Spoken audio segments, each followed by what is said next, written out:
करना चाहिए, भले ही आप शेयर चुन रहे हो या म्यूचुअल फंड के जरिए निवेश करना चाह रहे हैं या किसी भी तरह के एसेट क्लास में आप निवेश करना चाह रहे हैं। अपनी निवेश की अवधि और उस निवेश की अवधि से मेल खाता निवेश का विकल्प का आपको चुनाव करना चाहिए। अब सवाल ये है कि अधिकतर जब भी इन्वेस्टमेंट की बात आती है तो लोग कहते हैं कि आपको लंबी अवधि का निवेशक होना चाहिए, लेकिन लंबी अवधि का निवेशक किसी अगर स्टॉक में पैसे लगा रहा हो तो उनके लिए लंबी अवधि की परिभाषा क्या होती है? अगर आप म्यूचुअल फंड के जरिए निवेश कर रहे हैं जो कि इक्विटी म्यूचुअल फंड है तो उसके लिए लंबी अवधि की परिभाषा क्या होती है? तमाम एसेट क्लासेस में ड्यूरेशन का खेल कैसे खेला जाता है, इस पर आइए विस्तार से बात करते हैं। Shweta Rajani, head mutual funds Anand Ranchi wealth, मेरे साथ जुड़ गई हैं। श्वेता, स्वागत है आपका हमारी इस बेहद खास पेशकश में। और बहुत ही बेसिक सा लेकिन बहुत ही ज़्यादा कंफ्यूजिंग टॉपिक आज लिया है, क्योंकि अधिकतर लोगों का सवाल यही होता है कि अगर एक तो जब भी लोगों को पैसे लगाने होते हैं किसी भी निवेश के विकल्प में, उनको कहा जाता है कि यहाँ पर पैसे लगा दीजिए तो रातों रात उनके पैसे दुगने हो जाएंगे। ये सबकी मानसिकता होती है, सब यही चाहते हैं, ठीक है।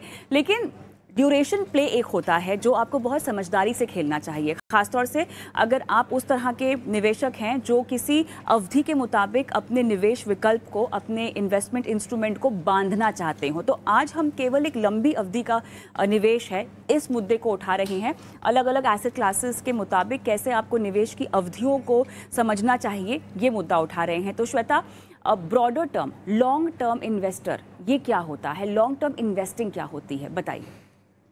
जी, कविता जी, आपने एक ये बहुत अच्छी बात उठाई है आज की। आप किस समय के लिए निवेश कर रहे हैं, ये बहुत ज़रूरी हो जाता है। तो जब हम बोलते हैं लॉन्ग टर्म इन्वेस्टर, अब अगर मैं बोल रही हूँ लॉन्ग टर्म इन्वेस्टर और मैं इक्विटी की बात कर रही हूँ, तो मैं कहूँगी कि 5 साल से ऊपर का समय एक लॉन्ग टर्म इन्वेस्टिंग हो जाता है इक्विटी के लिए। अब यही अगर मैं डेट की बात कर रही हूँ, तो 3 साल के समय को भी मैं कहूँगी ये लॉन्ग टर्म है डेट के लिए।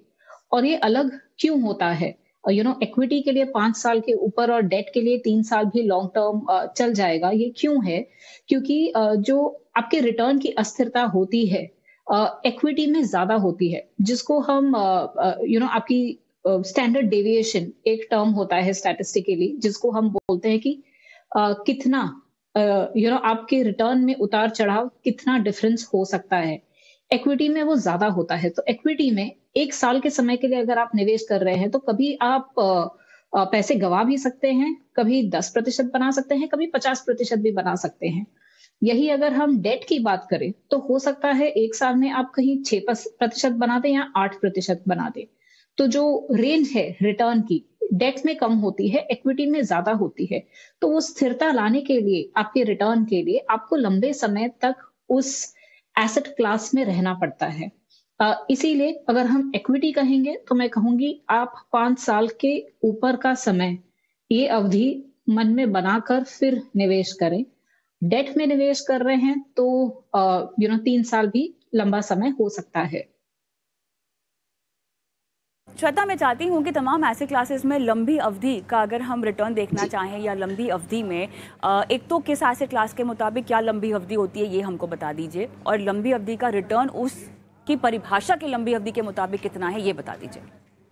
जी, तो मैं शुरुआत करती हूँ डेट से। अगर मैं कहूँ डेट जो गवर्नमेंट सिक्योरिटी में अगर आप निवेश कर रहे हैं, जो सबसे क्रेडिट रिस्क सबसे कम होती है, सबसे सेफ डेट इंस्ट्रूमेंट होगा।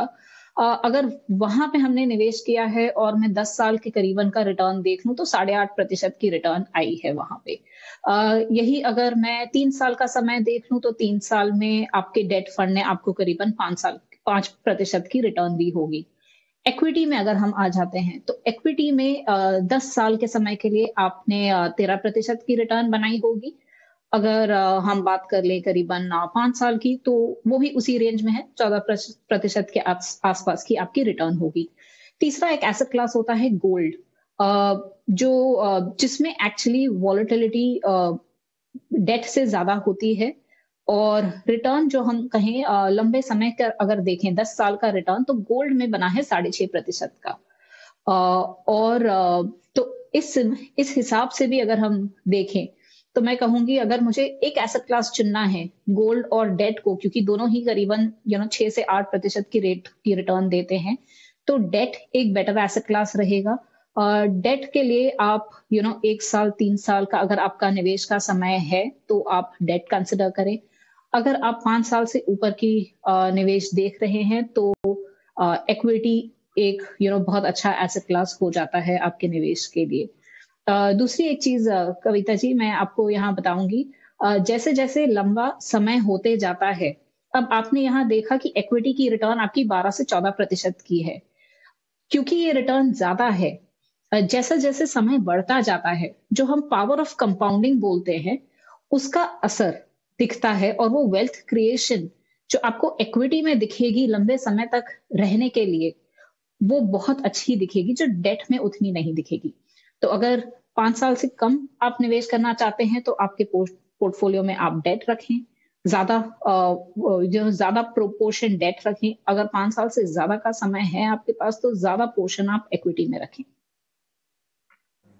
चलिए, मेरे ख्याल से ये एक ऐसा मुद्दा है जिस पर हमें आगे भी चर्चा करनी होगी, लेकिन वक्त एक तो ब्रेक का हो चुका है, साथ ही हमारे दर्शक भी फोन लाइन पर जुड़ गए हैं। तो श्वेता, एक काम करते हैं, झटपट एक ब्रेक ले लेते हैं और उसके बाद फिर आएंगे, दर्शकों के सवाल शो में शामिल करेंगे, उनको जवाब देंगे और साथ ही इस मुद्दे पर और अब दर्शकों को शो में शामिल करते हैं। श्वेता रजानी आनंद रांची वेल्थ से मेरे साथ बनी हुई हैं, जो आज दर्शकों की लाइव फाइनेंशियल प्लानिंग करेंगी। और श्वेता, हमारे साथ संदीप सरकार, हमारे पहले दर्शक भी फोन लाइन पर मौजूद हैं और इन्होंने निफ्टी 50 इंडेक्स फंड में 5000 की एसआईपी शुरू कर रखी है। नमस्कार संदीप, क्या हालचाल, कैसे हैं आप, कहां से बोल रहे हैं? गुड आफ्टरनून मैम, मैं कलकत्ता से बोल रहा हूं। कैसे हैं सर? दुर्गा पूजा की आपको बहुत सारी शुभकामनाएं। आप सबको भी शुभकामनाएं मैडम। अच्छे कहां पंडाल में आज गए? आज से शुरुआत हो गई है? कल से शुरू हो गई मैडम। आज जी, चलिए हमारे लिए भी प्रार्थना कीजिएगा, ठीक है? सभी के लिए करेंगे मैम, आपके लिए क्यों, हम सभी के लिए करते हैं। बहुत धन्यवाद आपका। बताइए सर, सहायता कैसे करें आपकी? निफ्टी 50 इंडेक्स फंड में 5000 की एसआईपी शुरू कर रखी है, 50 लाख का आपको अतिरिक्त निवेश करना है। तो फिलहाल मौजूदा 50 लाख रुपए आपके बचत खाते में पड़े हैं, ऐसा मैं समझूं? क्या आपको निवेश करना है या इकट्ठा करना है?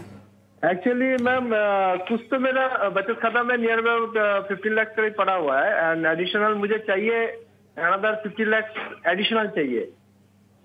50 लाख पड़ा हुआ है, 50 लाख को निवेश करके और 50 लाख रुपए चाहिए। मतलब 1 करोड़ आपको बनाना है इसका पूरी तरह से, 1 करोड़ और ये आपको चाहिए 10 साल में। हाँ मैम। आप रिस्क ले सकते हैं? हाँ मैम। आप बाजार को पढ़ते हैं, लिखते हैं, आपको समझ है बाजार की, है ना? एक्चुअली मैम मेरे पास ऑलरेडी, मैं स्टॉक में भी ये करता हूँ, अच्छा, स्टॉक में ट्रेडिंग करता हूँ, तो उसमें इन्वेस्टमेंट है नियर अबाउट 10 लाख के आसपास इन्वेस्टमेंट है उसमें। बहुत बढ़िया, बहुत बढ़िया, ठीक है। ज्यादा समय बिताए, मैं जाती हूँ श्वेता के पास। श्वेता बताइए, संदीप के पास 50 लाख हैं, 50 लाख को ही निवेश करके और 50 लाख रुपए कमाने हैं 10 साल में, 1 CR का लक्ष्य 10 साल। जी संदीप जी, आपने ये भी कहा था आप इंडेक्स फंड में निवेश कर रहे हैं करीबन 5,000 हर महीने। तो मैं एसआईपी पे आ जाती हूँ। आपका एक एग्जिस्टिंग है पोर्टफोलियो 50 लाख का आपने बना रखा है। अगर आपको और 50 लाख जमा करने हैं और आप एसआईपी के तौर से हर महीने निवेश कर रहे हैं, तो अगर आप इसे बढ़ा सकते हैं, क्योंकि अगर मुझे और 50 लाख चाहिए तो मुझे करीबन 19,000 हर महीने निवेश करना होगा। इसको अगर मैं 14% की ग्रोथ रेट जो इक्विटी की रही है, अगर उसमें उस हिसाब से वो ग्रो करेगा तो आप 50 लाख पर 10 साल में पहुंच जाएंगे। अगर आप आज से शुरुआत नहीं कर सकते हैं 19,000 के लिए, तो आप 5,000 से शुरुआत करें, हर साल 20% का स्टेप अप करें। तो इस हिसाब से भी आप करीबन 50 लाख पे पहुंच जाएंगे। दूसरी एक चीज, आपने एक इंडेक्स फंड में निवेश कर रखा है। अब इंडेक्स फंड में क्या होता है कि जो निफ्टी 50 की 50 कंपनियां हैं, फंड भी उन्हीं 50 कंपनियों में उन्हीं प्रपोर्शन में इन्वेस्ट करता है।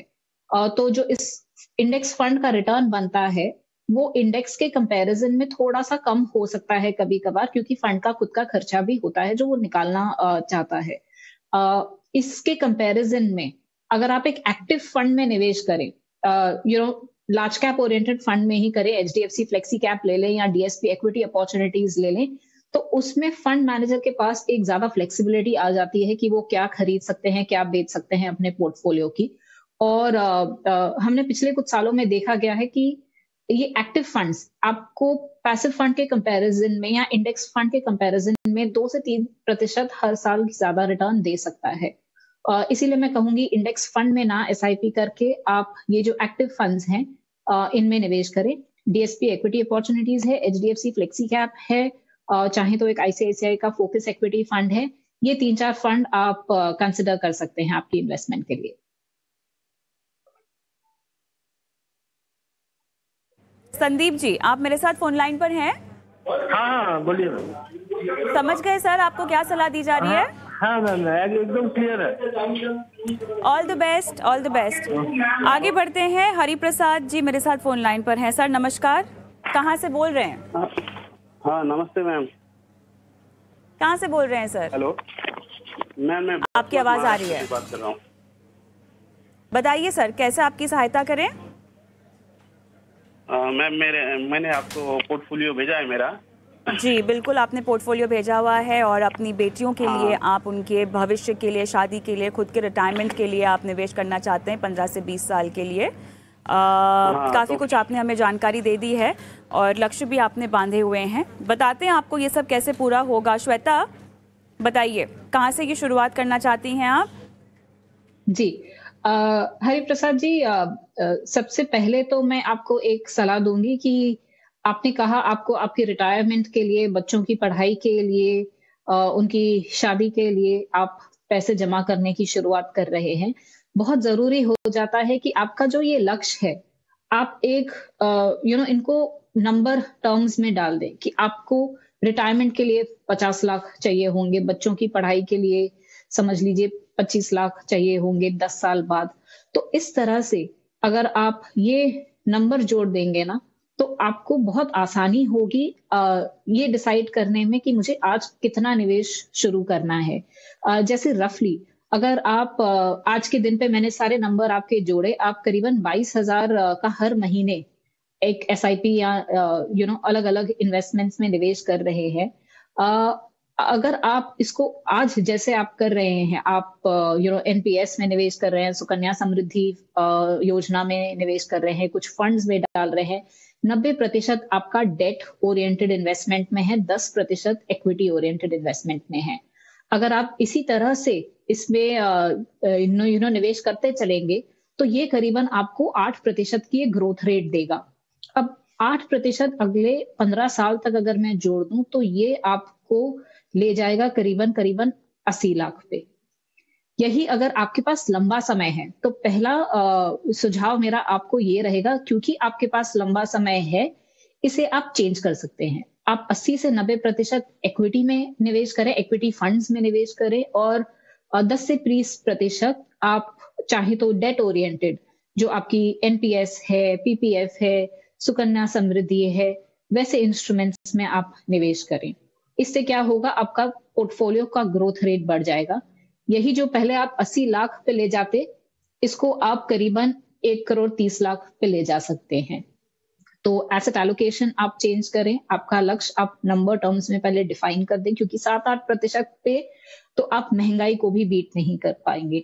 तो ये दूसरी चीज है। आते हैं कौन से फंड्स हैं जहां आप निवेश कर सकते हैं। आपके जो एग्जिस्टिंग आप फंड्स में ऑलरेडी एसआईपी कर रहे हैं, वहां 2 फंड्स हैं जो अच्छे हैं, आप उन्हें कंटिन्यू करें। एक तो आपका जो मेरा इमर्जिंग इक्विटी फंड है और एसबीआई का स्मॉल कैप फंड है, इन्हें आप जारी रखें, यहाँ बदलने की कुछ जरूरत नहीं है।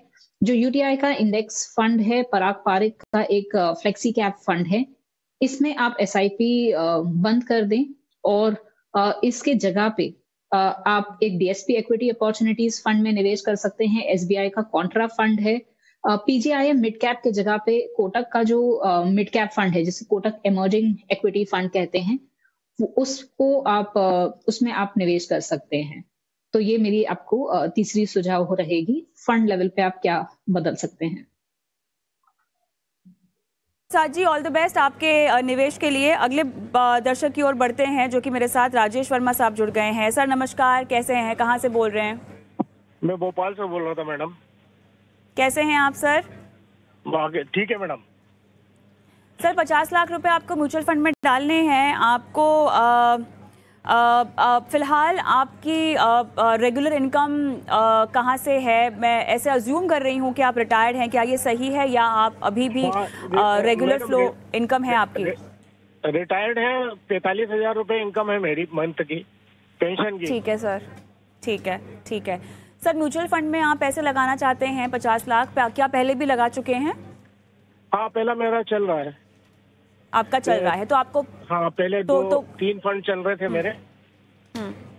ठीक है, तो मैं ये समझ रही हूँ कि आपको जोखिम पता है इक्विटी मार्केट्स का। जी। इक्विटी म्यूचुअल फंड में ही निवेश करना चाहते हैं आप? नहीं मैडम, मैं वही पूछना चाह रहा था आपसे कि कुछ पैसा म्यूचुअल फंड में या कुछ एफडी वगैरह में करके ऐसा कुछ हो, आप बताइए। ठीक है, ठीक है, ठीक है। मुझे आप बस इतना बता दीजिए सर कि ये जो पैसे, जी सर, ये जो पैसे आपको डालने हैं। हाँ, 3 साल का मेरे पास टाइम है। 3 साल का टाइम है मेरे पास। 3 साल का टाइम है, चलिए बहुत बढ़िया। 3 से 5 साल का टाइम है, ठीक है। यही जानना था मुझे, ये सबसे इम्पोर्टेंट क्वेश्चन है। श्वेता, 50 लाख रुपए इनको निवेश करने हैं म्यूचुअल फंड्स में। म्यूचुअल फंड्स में ही नहीं, बेसिकली एक मुश्त रकम है जो शायद इनको मिली होगी और उसी को ये बढ़ाना चाहते हैं।